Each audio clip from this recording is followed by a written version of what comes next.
அனைவருக்கும் மே 1 தொழிலாளர் தின வாழ்த்துக்கள் என்று சொல்வதை விட உழைப்பாளிகள் தின வாழ்த்துக்கள் என்று சொல்வதே எனக்கு மிகவும் மகிழ்ச்சி.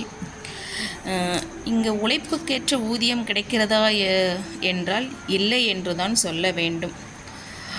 உழைப்பாளிகள் இரத்தத்தை அட்டை போல் உரிந்து எடுத்துவிட்டு அதற்குரிய ஊதியத்தை கொடுக்காமல் அந்த வேலையை விட்டு வெளியே வரும் பொழுது அந்த உழைப்பாளி வெறும் கரும்பு சாறை எடுத்துட்டு சக்கையாக நம்ம தூர போடுறது போல் சக்கையாகத்தான் வெளியே வருகிறார்கள். நான் சக்கை என்று சொல்வது புரியும் என்று நினைத்திருக்கேன். அதற்கு விளக்கமும் கொடுத்து விட்டேன். எப்போது இந்த உழைப்பாளிகளுக்கு சரியான ஊதியம் கிடைக்கும்? அது கேள்விக்குறியாகவே தான் உள்ளது.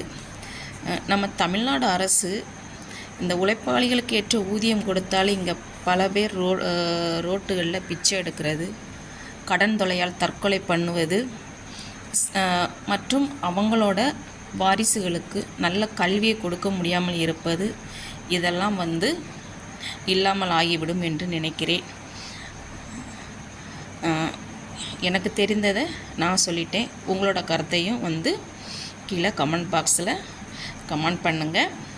ஓகேவா? இன்னும் நிறைய பேசலாம். அதற்கு எடுத்துக்காட்டாக இதுவே போதும்னு நினைக்கிறேன். Okay, bye, see you all. உழைப்பாளர் தின வாழ்த்துக்கள்.